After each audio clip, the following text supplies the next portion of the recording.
तो viral girl Mona Lisa और फरमान की शादी में अब कौन सा नया ट्विस्ट आ गया है। हेलो फ्रेंड्स, मैं अजमेर पुष्कर आया हुआ हूँ। मोनालिसा भाग गई है, उसको ढूंढने के लिए आया हूँ अजमेर। क्या रातों रात मिली शोहरत किसी मासूम के लिए एक बहुत बड़ा जाल बन सकती है।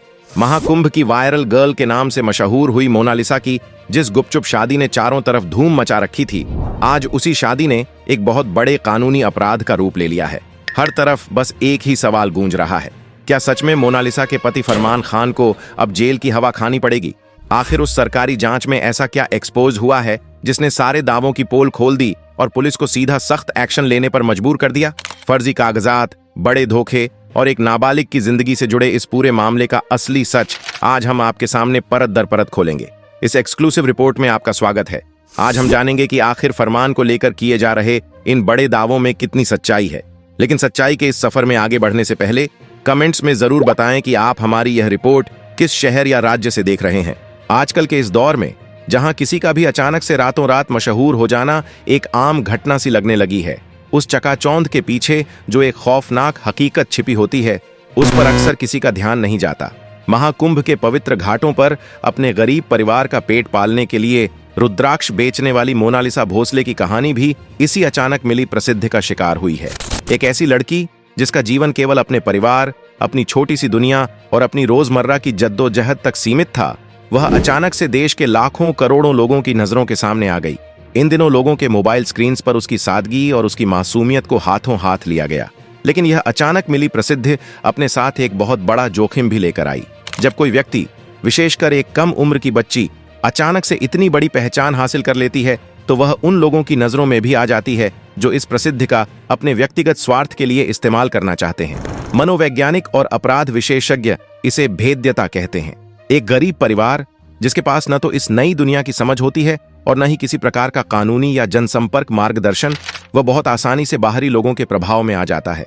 फरमान खान के मामले में भी कुछ ऐसा ही देखने को मिला। फरमान ने इस परिवार की इसी भेद्यता और मासूमियत का बहुत ही बारीकी से अध्ययन किया और फिर एक शुभचिंतक या संरक्षक का मुखौटा पहनकर उनके जीवन में प्रवेश किया।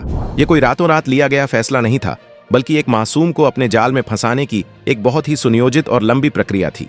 जब हम इस पूरे घटनाक्रम की गहराई में जाते हैं तो यह पूरी तरह से स्पष्ट हो जाता है कि यह केवल एक तथाकथित प्रेम कहानी या अचानक हुई शादी का मामला नहीं है। यह मनोवैज्ञानिक तौर पर ग्रूमिंग का एक बहुत ही स्पष्ट उदाहरण है। ग्रूमिंग वह प्रक्रिया है जिसमें एक वयस्क और समझदार व्यक्ति किसी नाबालिग या कमजोर व्यक्ति का विश्वास जीतता है, उसे धीरे धीरे अपने प्रभाव में लेता है और फिर उसका गलत फायदा उठाता है। उसने शायद उस गरीब परिवार को एक बेहतर भविष्य, एक सुरक्षित जीवन और इस नई चकाचौंध भरी दुनिया में टिके रहने के झूठे सपने दिखाए होंगे। एक संघर्षरत परिवार के लिए जो अचानक मिली शोहरत से घबराया हुआ हो, कोई ऐसा व्यक्ति जो उन्हें रास्ता दिखाने का दावा करे, वह एक मसीहा के समान लगने लगता है। लेकिन इस मसीहा के नकाब के पीछे का असली चेहरा बहुत ही स्वार्थी और फरेबी था। फरमान ने मोनालिसा की उस स्थिति का पूरा फायदा उठाया जहां वह सही और गलत के बीच का फर्क समझने के लिए मानसिक रूप से परिपक्व ही नहीं थी। उसने उस बच्ची के भोलेपन को अपना हथियार बनाया और उसे एक ऐसी राह पर ले गया जिसका अंत एक बहुत बड़े कानूनी दलदल और सलाखों के पीछे होना तय था। इस मामले का सबसे चौंकाने वाला और ध्यान खींचने वाला पहलू वह भौगोलिक दूरी है जिसे इस कृत्य को अंजाम देने के लिए चुना गया। मध्य प्रदेश के एक छोटे से क्षेत्र की रहने वाली लड़की की शादी के लिए भारत के दक्षिणी छोर पर स्थित राज्य केरल का चुनाव क्यों किया गया? यह महज एक संयोग नहीं हो सकता। यह एक शातिर दिमाग की बहुत ही सोची समझी अलगाव की रणनीति थी। कानून और जांच के जानकार बताते हैं कि जब किसी व्यक्ति, विशेषकर किसी नाबालिग को उसके मूल स्थान से दूर ले जाया जाता है तो वह पूरी तरह से असहाय और दूसरे पर निर्भर हो जाता है। मध्य प्रदेश से केरल तक का यह लंबा सफर केवल कुछ हजार किलोमीटर की दूरी नहीं थी, बल्कि यह भाषा, संस्कृति और समाज से पूरी तरह कट जाने की एक प्रक्रिया थी। केरल में मोनालिसा न तो वहां की स्थानीय भाषा समझ सकती थी, न ही वहां के कायदे कानून से वाकिफ थी, और सबसे बड़ी बात, वहां उसका कोई अपना या कोई रिश्तेदार नहीं था जिससे वह मदद मांग सके।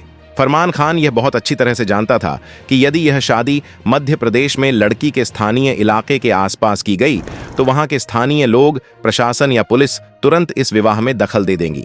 लड़की के नाबालिग होने की बात वहां किसी से छिपी नहीं थी। इसी स्थानीय विरोध को पूरी तरह से कुचलने और पुलिस की पैनी नजरों से बचने के लिए इस पूरे घटनाक्रम को एक राज्य से निकालकर दूसरे राज्य में शिफ्ट कर दिया गया। यह एक ऐसा जाल था जिसमें शिकार को उसकी जमीन से उखाड़कर एक ऐसी अनजान जगह पर ले जाया गया जहां वह चाहकर भी किसी से कुछ न कह सके। जब फरमान खान ने केरल के उस मंदिर में शादी रचाई और उन तस्वीरों को सार्वजनिक किया तो उसके पास हर सवाल का एक ही रटा रटाया जवाब था, कागजात। उसने बड़े ही आत्मविश्वास के साथ यह दावा किया कि लड़की की उम्र 18 वर्ष से अधिक है और उनके पास इसके पुख्ता सरकारी प्रमाण हैं। लेकिन एक बहुत ही मशहूर कहावत है कि झूठ के पैर नहीं होते। जब जांच एजेंसियों ने उन कागजातों की परतें उधेड़नी शुरू की तो एक बहुत बड़े डॉक्यूमेंट सिंडिकेट या दस्तावेजी फर्जीवाड़े की बू आने लगी। केरल के स्थानीय प्रशासन के सामने जो जन्म प्रमाण पत्र प्रस्तुत किया गया था वह केवल एक कागज का टुकड़ा नहीं था, बल्कि वह हमारी पूरी प्रशासनिक व्यवस्था को दी गई एक बहुत बड़ी चुनौती थी। यह दस्तावेज इस तरह से तैयार किया गया था कि पहली नजर में कोई भी व्यक्ति धोखा खा जाए। लेकिन जब भारत सरकार के उच्च अधिकारियों ने इसका तकनीकी रूप से परीक्षण किया तो पाया कि यह प्रमाण पत्र पूरी तरह से जाली था। उसमें दर्ज की गई जन्मतिथि, सरकारी मुहर और यहां तक कि अधिकारियों के हस्ताक्षर भी मनगढ़ंत थे। भारतीय न्याय प्रणाली में किसी भी सरकारी दस्तावेज के साथ छेड़छाड़ करना, उसे बदलना या फर्जी दस्तावेज को असली बताकर उसका लाभ उठाना एक बहुत ही संगीन अपराध है। इस खुलासे ने यह सिद्ध कर दिया कि फरमान का कृत्य कोई अज्ञानता में हुई भूल नहीं थी। यह एक सुनियोजित और आपराधिक षड्यंत्र था जिसमें कानून को धोखा देने के लिए पूरे होशो हवास में जाली कागजातों का सहारा लिया गया। यह दर्शाता है कि इस व्यक्ति के हौसले कितने बुलंद थे कि उसने सीधे तौर पर सरकारी व्यवस्था की आंखों में धूल झोंकने की जुर्रत की।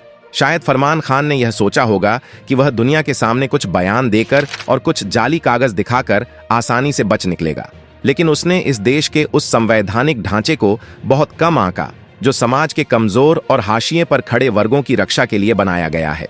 चूंकि मोनालिसा भोसले एक अनुसूचित जनजाति समुदाय से आती है, इसलिए यह मामला केवल एक स्थानीय पुलिस स्टेशन तक सीमित नहीं रहा।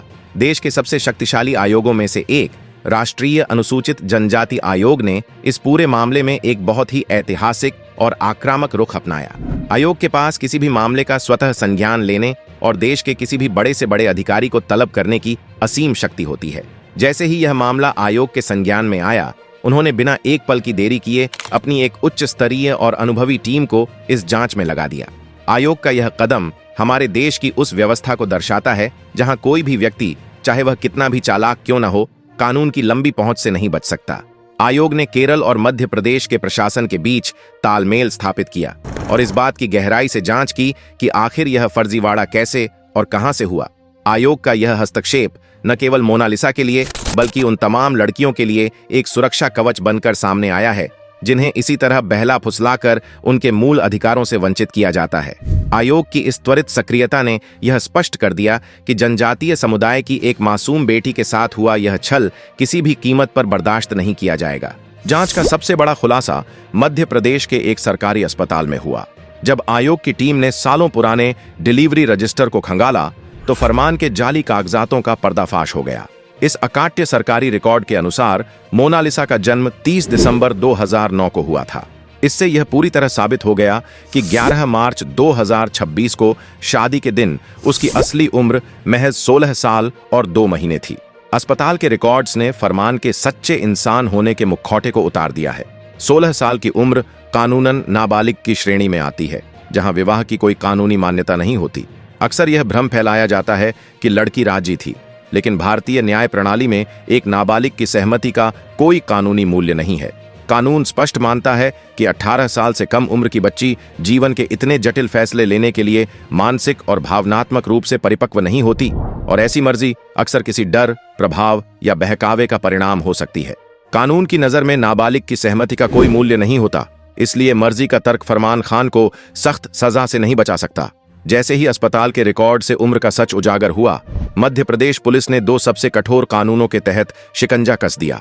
पहला है पोक्सो अधिनियम, जो बच्चों की सुरक्षा के लिए जीरो टॉलरेंस की नीति पर काम करता है।